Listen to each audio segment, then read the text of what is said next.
Hello, 大家好，欢迎回到外媒看中国，我是安博然。Hey you guys, welcome back to Reports on China. I'm Andy. A small group of Hong Kongers now living in Australia are claiming that some billboards promoting Hong Kong are blatant lies and very upsetting, and they're demanding Australian authorities take them down. Of course, their authoritarian attempts to limit freedom of expression in Australia were rejected. But we'll take a closer look at this story anyway. Let's get reporting.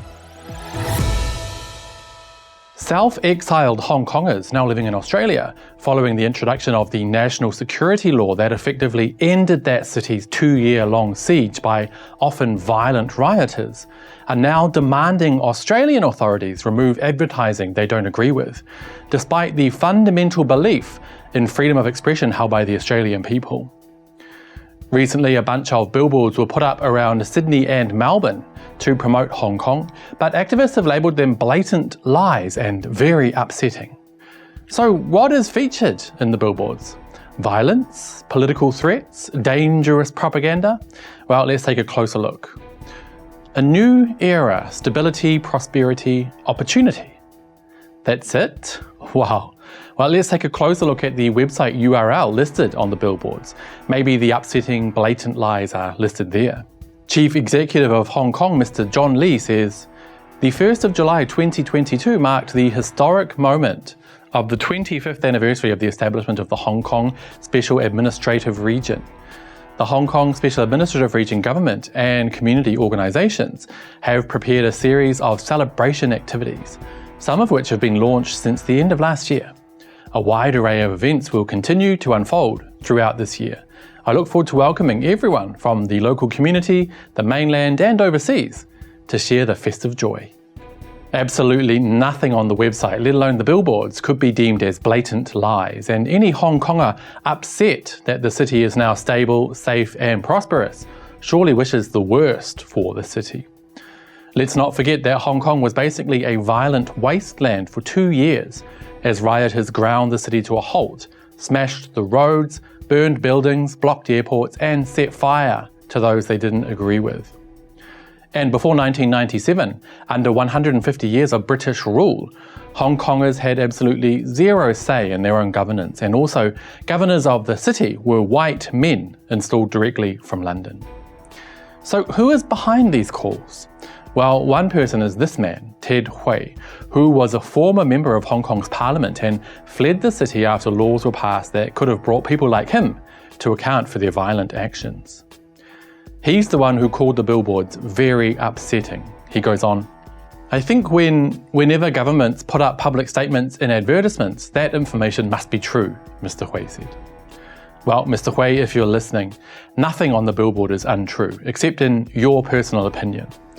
Hong Kong has literally entered a new era, especially since the advertisements are in the context of celebrating 25 years since the city was returned from Britain to mainland China in 1997.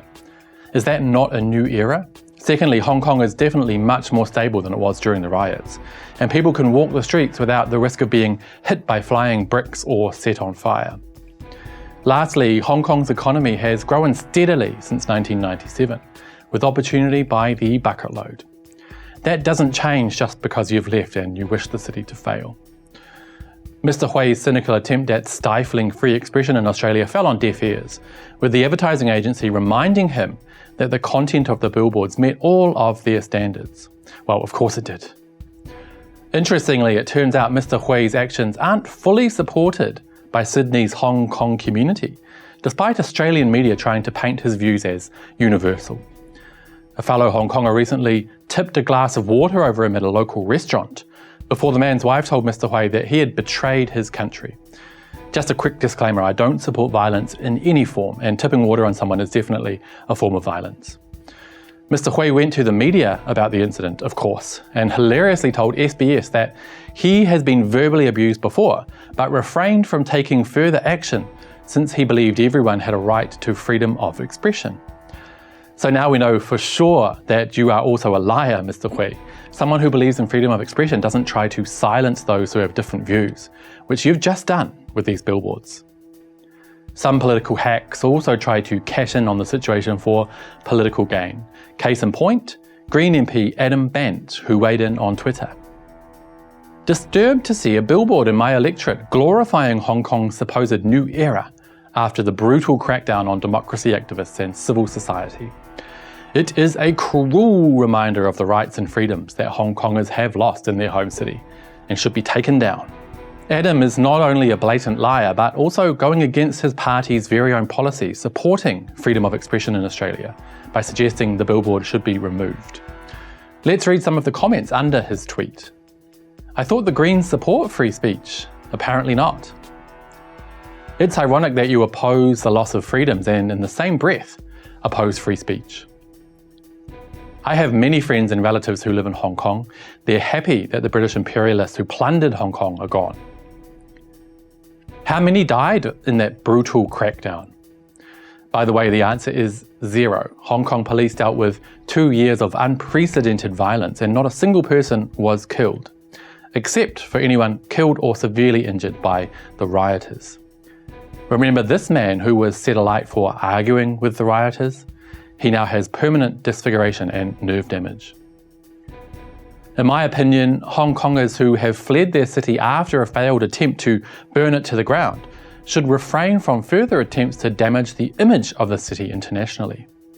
Hong Kong is now a safer and more stable place after the national security law was passed. The only difference being that there are strong laws in place now to stop anyone who attempts to smash the city apart again.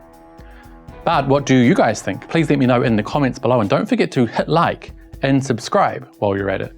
See you guys next time.